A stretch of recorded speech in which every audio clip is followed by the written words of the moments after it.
BeBaltimore.com.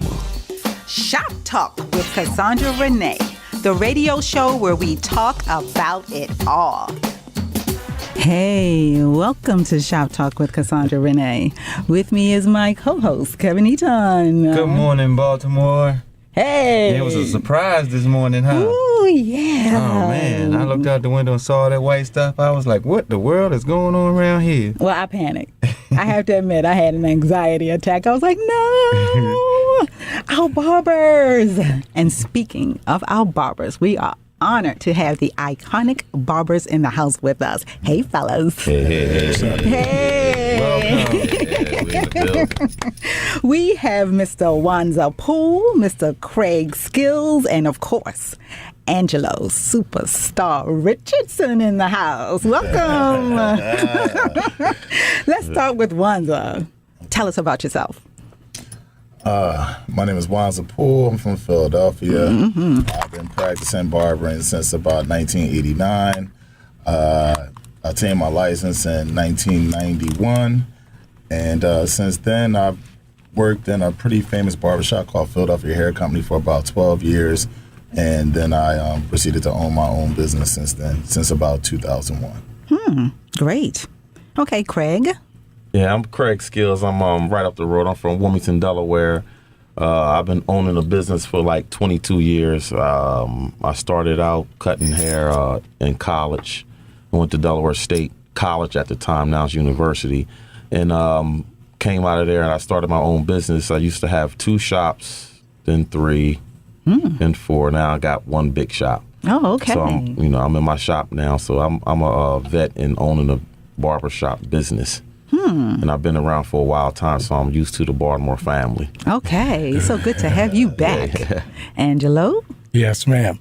I'm Angelo Richardson. I'm originally from Annapolis, Maryland.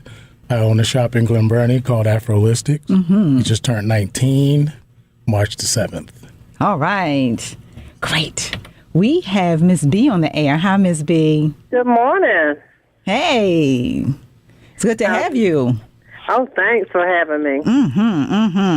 We have our iconic barbers here. Yes, I heard. I tell you. So I know experience in the house. Oh, a lot of experience in the house. Uh-huh. Okay, would you all tell us who are the iconic barbers?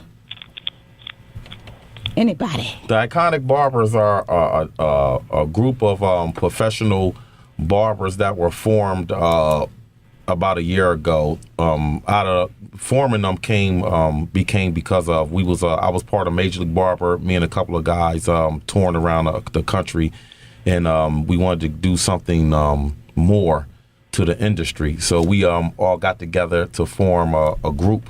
And the name became iconic because we feel as though some of the things we've done with Major League Barber through the industry were iconic things, which they are, and it still has been going. So we just named ourselves Iconic Barbers, which everybody knows icon is the top of the level. Yes. So we call ourselves Iconic Barber. We want to live up to the name as much as possible. Wonderful. How many members are there?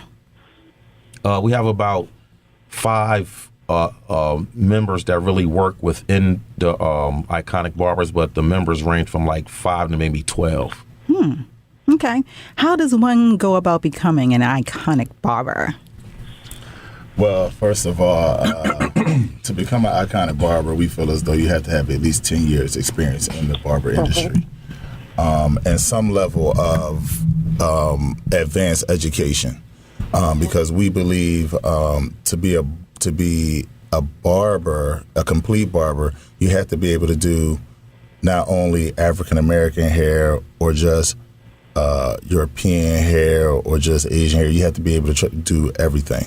And so that's one of the things, as Skill said, that we try to work on our skills, is honing our skills to make sure that we can be able to do any haircut, any style that's necessary. And so in the barbering industry, there's a lot of guys that can only do one thing. They can only do black hair, or they can only do white hair. So the way the industry is going, as we'll talk about this, is they're really getting into doing more cosmetology. Cosmetology and barbering are sort of coming to one. And the guys that aren't training, and because we don't feel the value of it, because we don't necessarily do a lot of cosmetology things, but the industry is going that way. And so you have to prepare yourself for the change that's coming. Yeah. The guys that don't prepare will be left behind. So Yeah, that's we our main will. focus. Yeah. We will definitely be talking about that a little bit more later because that's very interesting just to see how the industry is evolving. Changing, yes. What is Barber Love?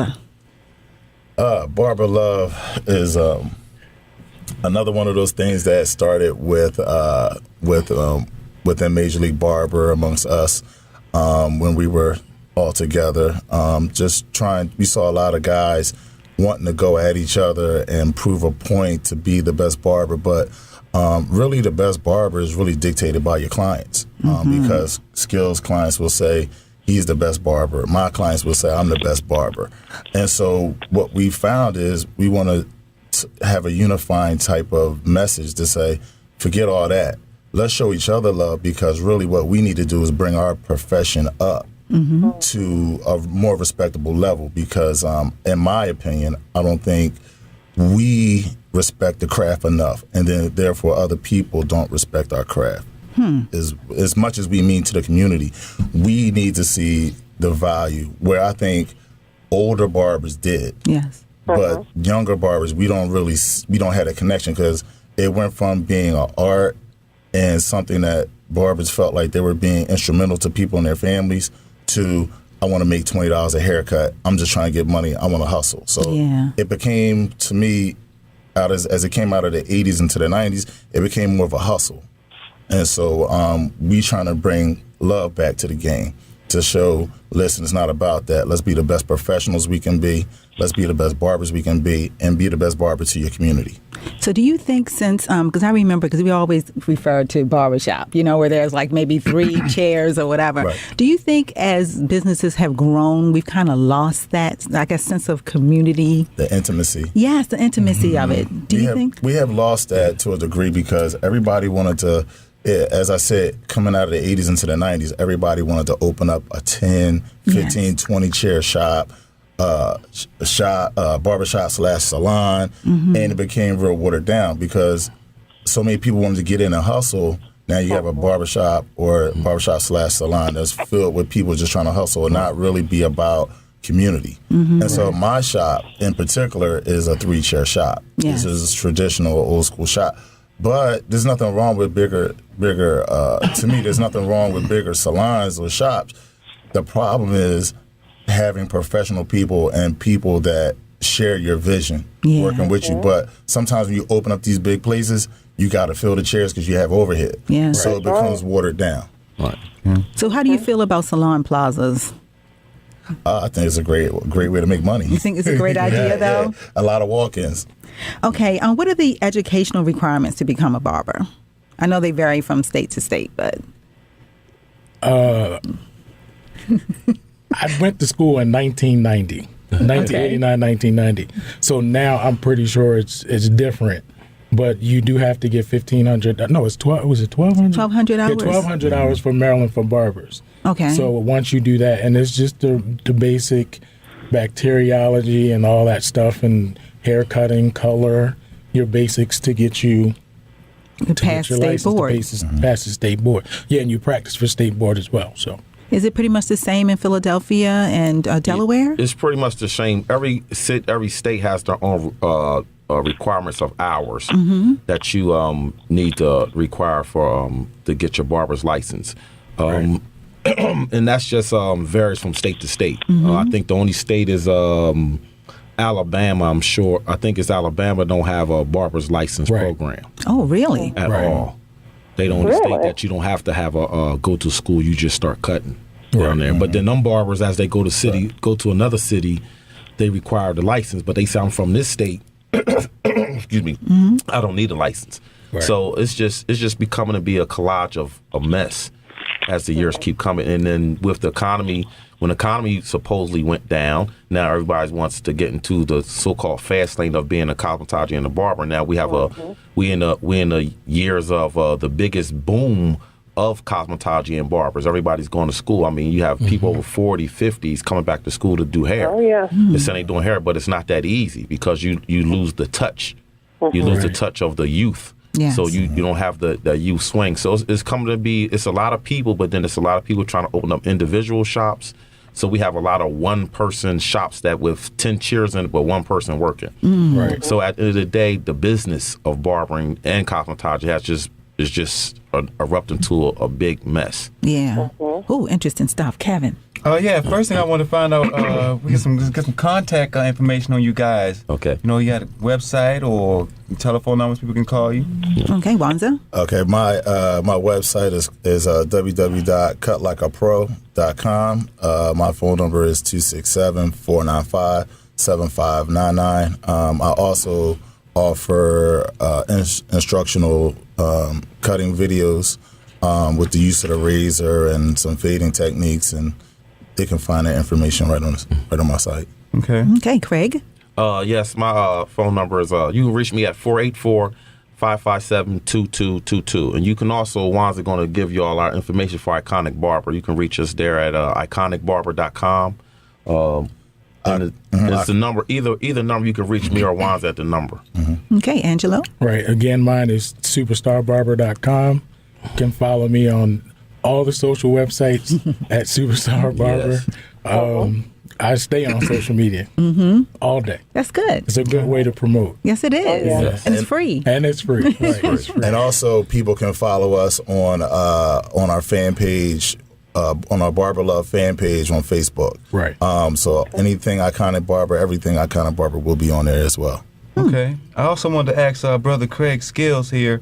You mentioned that you had your own shops when you were in college and stuff like that. Well, when I got out of college, I had some money left over when I was in the CFL. I got cut from the CFL, and I used that money to open up my first barber shop. What's CFL? Canadian Football League. Okay. Oh. Right. Okay. And I opened my first barber shop. I was cutting hair in college, and then I went on to open up another shop. So at the time when I first got started opening up a shop, I was moving fast. Okay. And getting in the business, moving real fast. Okay. I didn't have a big shop. Both shops was 3 and 3. Okay. 3 guys. I was working in one, had 3 guys in another. And I always tell anybody, no matter who you are, been in business, if you starting a barber shop or a cosmetology salon or salon out, you have to research your at least a 50-mile radius of where your shop going to be at. You know, if you don't do that, then you're going to fail within the 3-year mark. And you're not going to make no money in the 3-year mark. You know, most people think they're going to open up a business and I'm making money next week.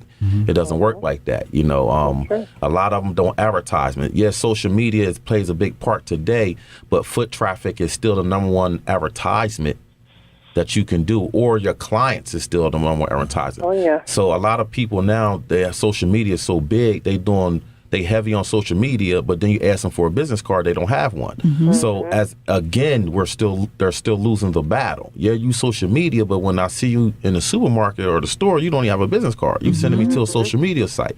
So you still that paper or card in hand still is required, even though we're social media heavy today. You know, that's true, because that's professionalism. We're kind of losing that, and that face-to-face.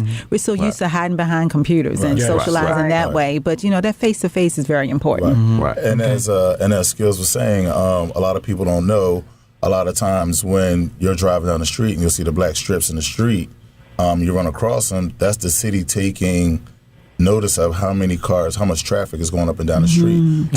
So a lot of times when you want to open up a shop or salon, you may want to go to the city. I don't know if it's license and inspections, but you may want to go to the city and ask them how much traffic goes up and down the street. Right. The particular neighborhood you're looking in.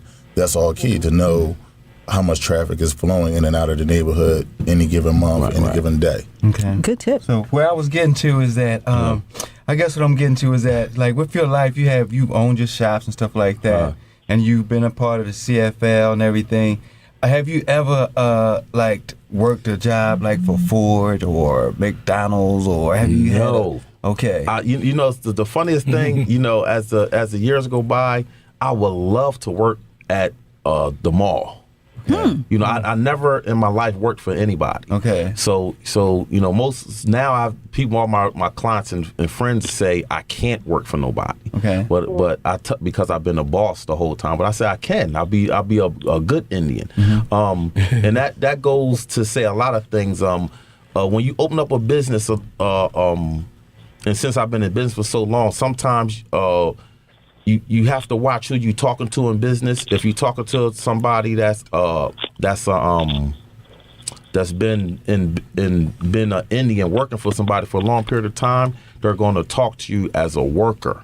You know, you have to talk to somebody that's in a bossly position so they can talk to you like in a bossy position. Because if you own the business, everybody out there, if you're going to own a salon or a barbershop, you're going to have to come to fire some people. So you think Donald Trump is playing when he fires somebody? He's serious. Oh, no.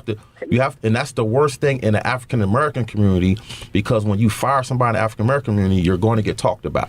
Oh, yeah. And then, are you ready for that? Yes. Are you ready for the backlash that you're going to get in your community? Can you handle it? Most people can't handle it because now, you know, I'm keeping it current. You know, the talking is heavy. Right. So when you fire somebody, then you're the worst person in the world. When you hire somebody, you're the best person in the world. Yeah. So when you own the business, are you ready for the negativity that comes with firing somebody that might be popular in the community? You know, and it's But not business. like, It happens. I'm sorry, it's not like it used to be either, where No. I would just tell Kevin and Kevin would tell this one. Right. People will put you on blast. Yeah. They Oh, will go on Google Yeah, and social Bing media, yeah. and, you know, and before you know it, your business is failing. You're wondering Right. why. Why? It's because this person sat behind a computer and said, you know, this is what this person did to Why? me, Mhm. which a lot of Right. times isn't the whole truth. Right. Oh, Right. no. And a lot of times you don't have the opportunity to say, you know what, no, that isn't exactly how that happened. Right. A lot of times you don't even know it's out there. Right. Right. Right. We have LaDon on the air. Hi, LaDon. Hello, how you doing? Good. She's hilarious. Oh, okay. Are you an iconic barber? Yesterday I was, so unless they woke up with a different mindset, I still am. Oh, you still are. Okay. So can you tell us about Miss LaDon? Well, I'm a very simple individual. So let's see, LaDon. LaDon is a daughter, a sister, college-educated, Rutgers University graduate, Yes. an athlete, Oh, Yes. a go-getter, Yes. an iconic barber. you're the whole package. She is, well, you know what? In these days, I still don't cook. But aside from that, I am a whole package. All right. You know, we can live with that. You don't have to cook. I figure as long as I can cut their hair, massage them, and work them out, what more do they need? They can hire somebody else to do the cooking. Exactly. LaDon, how long have you been an iconic barber? I have been an iconic barber probably unknowingly for quite a few years, but when it comes to working with the gentleman that I'm affiliated with now, well, I guess we all were in the making at least 5 years or so. Right. Yep. Awesome. That's very good. So, what advice would you give to someone who's interested in coming into the barbering industry these days? Coming into the barber industry. Yes. Education. Go to school and get your license.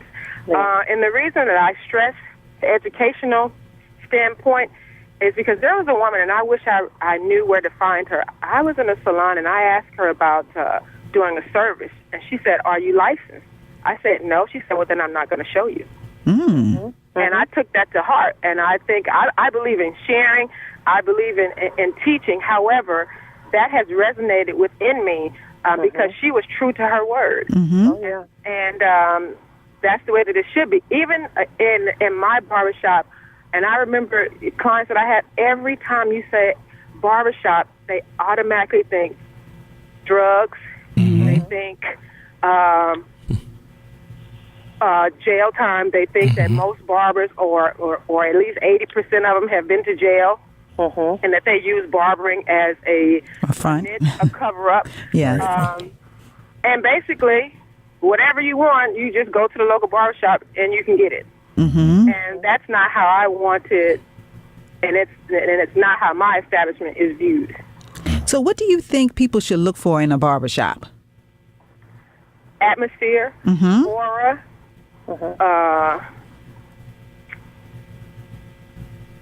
professionalism, Yes. consistency, and respect. Yeah. I mean, you have to respect each customer individually. You can't treat the local well-known guy if he comes in, but you have somebody that's been sitting there for an hour waiting for a cut. You can't slide that guy in and say, "Oh, he had an appointment," and you know that he didn't. Right. Oh my gosh. If he is that important, you let him turn and ask the people that have been waiting, "Hey, can I go ahead of you? I'll take care of your service if you do." Right. Yeah. Do you think the experience has changed? The experience? Yeah. As far as the barbershop experience? The experience for the customer, yes. Over the years. In my limited number of years, I would say yes.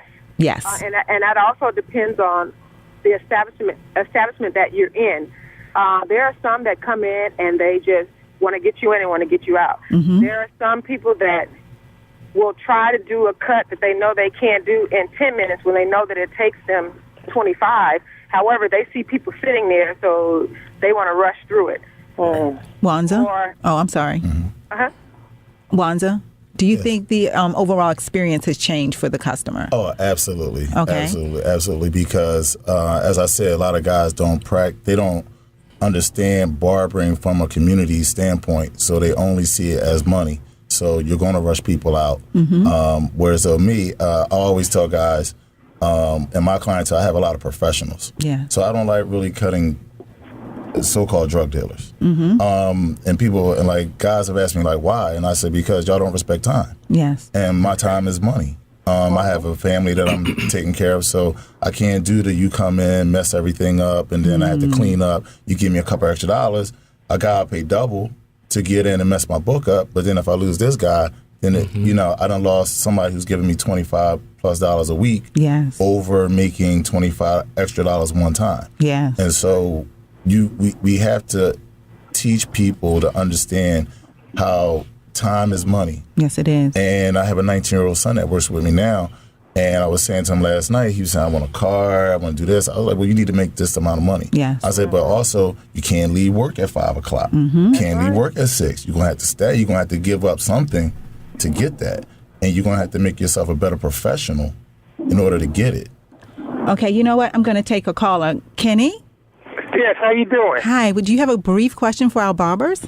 Yes, I just wanted to know, right now, if you go to the barber on Saturday morning and it's crowded, should all barbers be able to sanitize their tools when they're there? Because I understand they're trying to get people in and out, but sometimes I might see somebody that might have a little rash around their neck or around their hair bumps and stuff like that, and I wonder, should the barber do that on every cut? And thanks for allowing me to share that. Thank you, Kenny. Okay, who'd like to address that real quick? It almost reminds me of the guy that called in before. It's probably the same guy. But I'm very good with cleaning my stuff between customers during haircuts. Like, I find myself cleaning stuff while I'm cutting the same person. Yes. Because I'm so adamant about making sure I don't ever transfer anything from one person to another. That's very, very important. Very important. We have Al Mays. Hi, Al Mays. Do you have a quick question? Yes, how are you? Hi. What's up, Al? I really don't have a question. Al. I'd like to listen in and share some more information with the guys if Okay. possible. Okay, can you make it really quick because we're about to run out of time? Okay. Well, I was just listening. I just got on the line, so I'm not sure what was the last question because I just walked in. Say your name, man. Who are Al you? Mays. I'm Okay. part of the Iconic Barber team. Oh, okay. Why didn't you say that at first, Al? See, I was texting them, telling them to call in. And how's everyone today? Good. Okay, so how long have you been an Iconic Barber? I've been with Iconic Barber probably for the last year. I'm based out of Norfolk, Virginia currently. And I am a salon owner. I work in a place called Salon Plaza where I have my own suite. Okay, we were just talking about that. So, Okay. Is there any questions I probably can answer for you? Can you tell them your family history in the barbering game? Okay, I'm a third-generation barber. My grandfather was a barber in Emporia, Virginia. My father, John, he was a barber in Brooklyn, New York. He was a shop owner, a licensed barber instructor in the state of New York for 18 years. And he has retired. And now I am the third generation. Moving on, I am a licensed Virginia instructor as well as shop owner. Hey, Al, real quick. I know we're running out of time, but one of the questions posed to us was, do you think the barber shop, the barber industry has changed for the better or the worse over the years? Being as though you're third generation, I think you can speak to that. I would have to say, overall, I think it has changed for the worse. That being said, it's a lot of young barbers that have gotten to the business just for money. It's just a money thing. Okay, you know what, Al? I'm sorry to interrupt you, but that's our background. That's our theme music going on.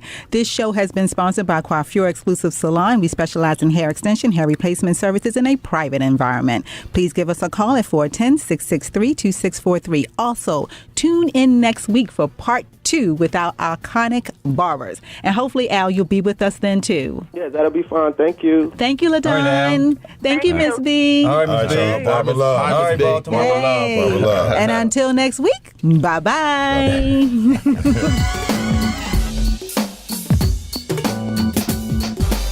Shop Talk with Cassandra Renee, the radio show where we talk about it all. Beauty, sports, current events, health, travel, music, and so much more. You can reach us at info@talkwithcassandra.com or www.talkwithcassandra.com.